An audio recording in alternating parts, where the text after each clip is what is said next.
Bonsoir à toutes et à tous et merci de rester fidèles au programme du soir sur New World. Bienvenue dans Regard Croisé, le tout premier numéro de cette semaine. Encore 4 sujets à aborder avec nos invités. Nous parlerons d'abord de l'Afrique du Sud. Gouvernement après le compromis. La compromission, ce sera une interrogation avec nos invités. Nous parlerons ensuite du Rwanda élection. Kagame, plus que sûr d'un 4e mandat. Nous irons en 3e position en Guinée. L'ex-chef d'état-major de l'armée condamné à 5 ans de prison ferme. Puis nous terminerons bien évidemment par le Togo, Kodjo Adedje, président de la nouvelle Assemblée nationale. Et pour en parler ce soir, 3 invités sur ce plateau avec moi. Gabin Adjaro, vous êtes juriste et directeur des cabinets Jurist Consulting. Bonsoir Gabin et bienvenue. Bonsoir Dr Guillaume, bonsoir mes copanélistes, bonsoir à toutes les téléspectatrices et téléspectateurs de New World TV. Nous sommes en début de semaine et hier c'était la fête de Tabaski. On continue quand même par souhaiter une bonne fête de Tabaski à tous les amis musulmans. Et je souhaite une très bonne semaine aussi à monsieur Adedje Kodjo, à monsieur Kokoroko Doji et à monsieur Avoussou Nicolas. Merci beaucoup à vous Gabin d'avoir répondu à notre invitation. À côté de vous, Louis Kamako, vous êtes journaliste et analyste politique. Bonsoir Louis et bienvenue. Bonsoir docteur, bonsoir mes co-débatteurs. Salut à tous les téléspectateurs de par le monde entier. Merci à vous Louis d'avoir répondu à notre invitation. Et notre 3e invité ce soir, Adam Adjano, vous êtes journaliste et directeur de publication du journal Vision d'Afrique. Bonsoir Adam et bienvenue. Bonsoir docteur, merci de m'avoir invité. Bonsoir mes co-panélistes, bonsoir à toutes celles et à tous ceux qui nous suivent de par le monde. Merci beaucoup à vous tous donc d'avoir répondu à notre invitation. Un coucou spécial à vous tous qui nous suivez en ce moment sur les différents canaux de New World TV. Nous allons aborder notre premier sujet. Nous prenons la direction de l'Afrique du Sud, un gouvernement après le compromis. La compromission, c'est notre interrogation. Nous nous interrogeons avec nos invités, comme je le disais en introduction. Le parti ANC en Afrique du Sud, African National Congress, a pu finalement conclure des accords avec d'autres partis en vue de la formation d'un gouvernement d'union nationale. L'ANC, qui n'a pas pu avoir la majorité des sièges, une première depuis 30 ans, était obligée de former un gouvernement de coalition en s'alliant avec d'autres partis de l'opposition. Jeudi, le parti annonçait avoir donc trouvé des accords. Un compromis avait donc été trouvé. Et ce compromis a été trouvé avec des partis qui n'ont pas forcément les mêmes orientations que l'ANC. La session inaugurale de l'Assemblée a eu lieu vendredi avec l'élection du président Cyril Ramaphosa pour un 2e mandat donc à la tête de ce pays. Sauf que l'on s'interroge sur le gouvernement qui sera obligé de former, puisque pour une première fois dans l'histoire de ce pays, du moins dans l'histoire politique de l'ANC, le parti va devoir composer dans le gouvernement avec d'autres partis qui n'ont pas la même vision. N'est-il pas en train de se diriger vers une compromission en étant obligé de trahir par moments ses propres principes, quand on sait que dans le gouvernement, on trouvera des éléments du parti DA par exemple, et d'autres partis qui n'ont pas forcément les mêmes orientations sur les sujets cruciaux qu'aborde l'Afrique du Sud. Comment se comportera ce parti? Nous en parlons avec nos invités. Je voudrais bien commencer par vous, Gabin Adjaro. L'ANC, du compromis à la compromission, s'interroge-t-on? Oui, l'ANC du compromis à la compromission, il faut dire que c'est quand même une alliance inédite, puisque l'ANC a été habituée à rafler pratiquement tous les 7, du moins la majorité suprême pour pouvoir diriger le pays. Mais aujourd'hui, ils sont quand même obligés de composer avec d'autres partis, à savoir l'Alliance démocratique et aussi l'Inkatha Freedom Party. Donc ce sont ces 3 partis-là qui se sont arrangé aujourd'hui pour pouvoir conduire la gouvernance du pays. Maintenant, quand tu parles de la compromission, il faut dire que quand il y a alliance, c'est parce qu'il y a eu des négociations et ces négociations-là ont quand même abouti à des compromis, ce qui a amené à ce que ces gens-là acceptent aujourd'hui de pouvoir composer avec l'ANC, parce que disons que ce sont des partis qui peuvent exister aujourd'hui au sein même de l'hémicycle sans l'ANC, mais aujourd'hui, puisque l'ANC a besoin de cette majorité-là pour pouvoir conduire la politique nationale, ça veut dire que ils sont obligés quand même de composer avec ces gens-là, avec un peu l'idéologie de ces gens-là. Quand vous arrivez sur une table de dialogue, ça veut dire que bon, à un moment donné, tu vas devoir laisser un peu du lest aussi. Tu vas laisser une partie de tes revendications, de tes aspirations et faire avec ce que l'autre demande. Donc, forcément, l'ANC aujourd'hui est obligé quand même d'accepter ou bien de ramer parfois à contre-courant de ses principes et de ses principes politiques et puis pour pouvoir composer avec les autres. Et les autres aussi, ils ont le devoir, c'est-à-dire l'Alliance démocratique qui depuis très longtemps, depuis 89, c'était composé avec de particules et aujourd'hui à 89 députés, ce qui est carrément inédit. C'est quand même une chose pour que cette alliance démocratique là ne se laisse pas abattre et surtout de faire tout pour que lors des prochaines élections ils puissent encore avoir beaucoup plus de députés. Donc ils ont plus de devoirs de pouvoir répondre à l'aspiration populaire, à tout ce que le peuple demande. L'ANC aujourd'hui aussi est obligé quand même de pouvoir composer avec l'idéologie de ces partis politiques là, même si ça va juste être une partie, mais ils seront quand même obligés de composer avec l'idéologie de ces deux partis, l'Inkatha Freedom Party et la Democratic Alliance, pour pouvoir avancer et conduire leur politique, pour ne pas se faire petit. Aujourd'hui, il faut être humble quand même pour accompagner la politique de la gouvernance, parce que notons que l'Inkatha Freedom Party, c'est un parti très proche de Jacob Zuma, qui aussi est un Zoulou.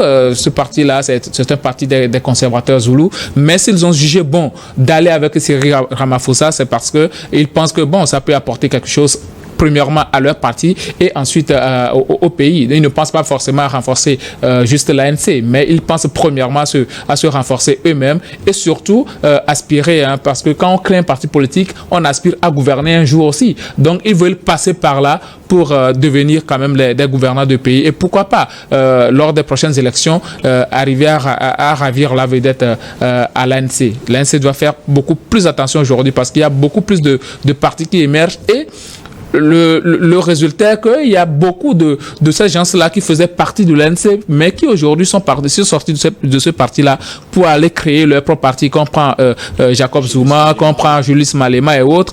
Donc ça veut dire que les gens au sein de l'ANC même ne veulent plus faire partie de ce système-là et forcément, il y a eu un émiettement des voix, surtout que ce ne sont pas de n'importe qui sont Ramaphosa et Jacob Zuma. Oui. Aujourd'hui, il faut dire que c'est quand même...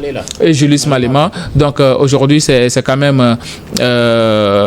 assez inédit, il y aura forcément de la compromission puisqu'il faut composer avec les autres. C'est parce qu'il y a eu un certain accord et chacun arrive quand même va arriver à tirer son épingle du jeu. Alors, on va revenir tout à l'heure sur ce concrètement dans cette alliance-là. Oui. On va revoir les partis avec leur position sur certains sujets.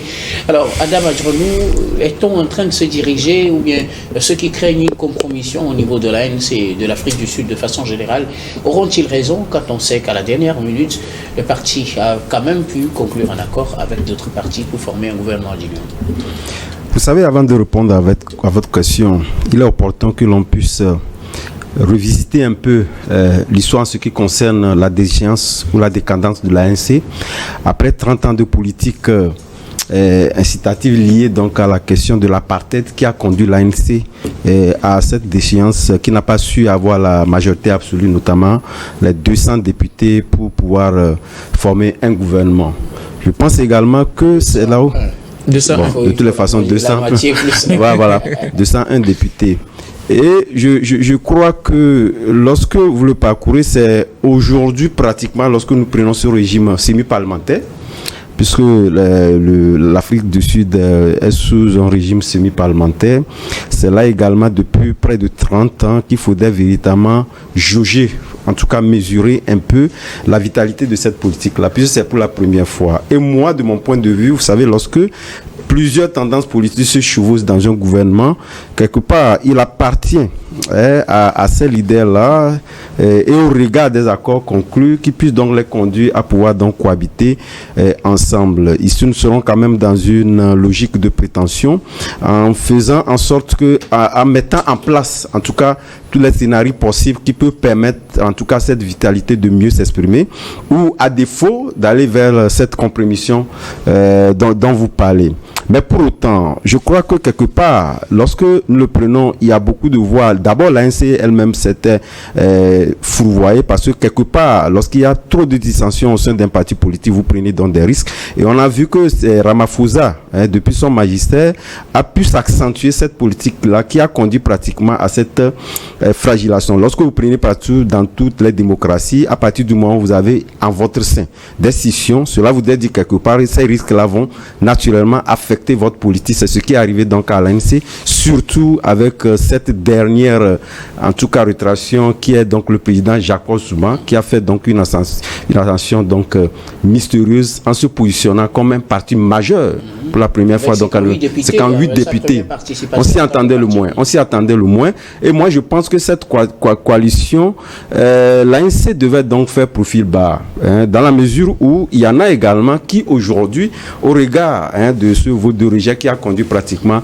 l'ANC à être aujourd'hui pratiquement en minorité, puisque lorsque vous prenez ça, vous devez dire quelque part que ce vote de rejet au sein de la population, il y a également des inédits. Et si tel est que la problématique arrivait à ce qu'on puisse donc dissoudre une assemblée pour en réformer d'autres, l'ANC perdura toujours. Parce que jusqu'au jour d'aujourd'hui, les partis ont beaucoup travaillé pour arriver à ce niveau-là. Donc, quelque part, je pense que, comme je l'ai dit, la vitalité de la politique sud-africaine va s'exprimer en ces thèmes-là. Mais au même moment, ce qui craint donc, pour répondre à cette question que vous avez posée, je pense qu'on a raison véritablement donc de craindre. Parce que, quelque part, c'est un saut dans l'inconnu.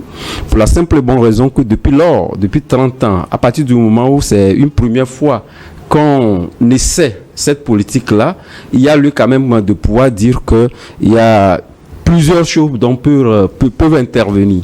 Tout simplement parce que, vous l'avez dit à l'amorce, donc à l'entame de vos propos, en parlant du fait que la ligne conductive de chaque parti politique est assez diversifiée et que chacun aimerait véritablement que d'ici les années à venir, pouvoir donc renverser la vapeur et faire en sorte que le monopole de la gouvernance du pays lui revient, même si aujourd'hui, nous savons que l'ANC est sur une plante assez glissante. Et c'est dans ce sens que les gens estiment que cette politique-là peut véritablement donc amener à une compromission. Mais quelque part, moi, je pense que l'essentiel pour redorer véritablement le blason, l'ANC devait fondamentalement composer en tenant compte véritablement des aspirations des uns et des autres et éviter de pouvoir donc se comporter comme un parti leader, parce que ce leadership-là ne peut plus s'exprimer à partir du moment où cette faiblesse-là et ces failles-là continuent de plus belle. Donc, j'estime que c'est un véritable saut dans l'inconnu, mais ce qui est évident, c'est que l'ANC devait continuer par aménager tous ces partis politiques-là pour que l'on puisse arriver à la fin, en tout cas de cette coalition dont on ne connaît ni demain. Elle est lendemain. Merci beaucoup à vous, Adam. Alors, Louis Kamako, l'ANC a fini par conclure un accord avec certains partis pour la formation d'un gouvernement d'union nationale, une première dans l'histoire de ce parti qui dirige l'Afrique du Sud depuis 30 ans. Aujourd'hui, risque-t-elle de se retrouver dans une position de compromission en essayant de mettre peut-être un peu d'eau dans son vin et en essayant d'accepter les propositions des autres partis avec lesquels il sera obligé de composer le gouvernement? C'est la question qu'on se pose. Donc, je voudrais d'abord qu'on commence par le présent. Si on parle au présent, je pense que jusque-là, l'ANC n'est pas dans la compromission. Mais, oui, mais plutôt les deux partis qui ont accepté de coaliser avec eux. Parce que vous l'avez bien dit que chacun des partis a une ligne directrice différente. Quand vous prenez par exemple l'Alliance démocratique, ses idéologies diffèrent de celles de FFP+, et diffèrent également de l'ANC. Ça veut dire que pour le moment, ce sont ces deux partis-là qui se sont compromis. L'ANC en réalité aujourd'hui, pour le moment, est en roue libre, c'est-à-dire que l'ANC a le vent en poupe, parce qu'on l'a dit qu'après ces élections-là, on était tous d'accord ici que le parti était dans le dur et que si ne trouve pas de solution, il sera obligé, c'est-à-dire que l'Afrique du Sud Sud sera obligé d'aller à une autre élection. Maintenant, les négociations ont fait qu'aujourd'hui, Ramaphosa et ses éléments ont pu arriver justement à convaincre ces deux partis-là pour pouvoir faire asseoir un gouvernement d'union nationale. Parce que c'est de ça qu'il est s'agit aujourd'hui. Toutes les composantes de la nation se recoupent dans un seul gouvernement et je pense que pour le moment, comme je le disais, je ne le dirai jamais assez, c'est l'ANC qui gagne. Maintenant, en termes de futur, c'est là où ça va être un peu compliqué parce que je crois que les uns les autres l'ont dit, chacun des partis va vouloir garder sa ligne éditoriale, chacun des partis va vouloir défendre en fait sa ligne éditoriale, c'est sa ligne de conduite, sa ligne politique. C'est là où ça sera difficile en fait. Maintenant, mais il y a aussi, vous savez très bien qu'on est il y a ce qu'on appelle la solidarité gouvernementale. Ça veut dire qu'à un moment donné, ils seront obligés de se défendre. Ils seront obligés de se couvrir les arrières. Donc ça veut dire que si réellement l'intérêt général de la nation qui est privilégié, il n'y aura pas de compromission. Parce que ça veut dire que tous ont accepté à un moment donné de regarder dans la même direction. Quand vous voyez que ce qui fait le mal à l'Afrique du Sud, ça dit que tous les maux dont souffre l'Afrique du Sud sont presque contenus dans ce gouvernement parce que vous avez d'un côté un parti qui prévoit une économie libéraliste, une économie de marché, c'est-à-dire qu'un parti mixte où on retrouve les blancs et les noirs, vous m'excusez, c'est pas du racisme, et à côté il y a un parti qui plonge complètement le nationalisme, c'est-à-dire que les entreprises reviennent aux Sud-Africains. Donc aujourd'hui, mais vous avez à côté l'ANC qui en au milieu. Donc ça veut aussi un autre parti suprémaciste blanc qui est le EF+. Donc vous voyez qu'on se retrouve finalement dans une... Voilà, ça veut dire que justement c'est un message, ça veut dire que dans ce gouvernement-là, tous les problèmes auxquels sont confrontés les populations sud-africaines, bien tous les problèmes auxquels est confronté le peuple sud-africain va trouver solution parce que chacun viendra avec les mots, avec les difficultés qu'il rencontre et après on va essayer de trouver une solution. C'est pour ça que je dis... C'est plutôt gagnant selon vous. C'est gagnant pour moi. C'est pour ça que je dis que si c'est l'intérêt général de l'Afrique du Sud qui est privilégié, il n'y aura pas de compromission. Mais qu'à cela ne tienne, et ça, je pense qu'on doit mettre sérieusement l'accent là-dessus. On est dans un gouvernement et quoi qu'on dise, c'est vrai que l'ANC n'a pas pu obtenir la majorité lors de ce scrutin-là. Mais aujourd'hui, c'est lui qui détient, c'est lui qui tient le lead, c'est lui qui a toujours c'est lui qui aura le premier mot parce que c'est lui qui a rassemblé tous ces partis politiques là autour de lui et donc tout dépend aussi du portefeuille ministériel qu'on aura à confier à chacun en fait aux membres de ces partis-là. Donc, je pense que à première vue, on peut penser que c'est une compromission. Compromission, je l'ai dit, pour les partis qui ont accepté coaliser avec l'ANC, mais jusque-là, il n'y a pas de compromission dans le camp de l'ANC. Voilà. Merci beaucoup. Alors, on va marquer une première pause, puis on reviendra peut-être pour conclure ce sujet avant d'aborder le deuxième, parce qu'il faudrait qu'on comprenne mieux certaines situations. Nous marquons la pause, puis on revient juste après.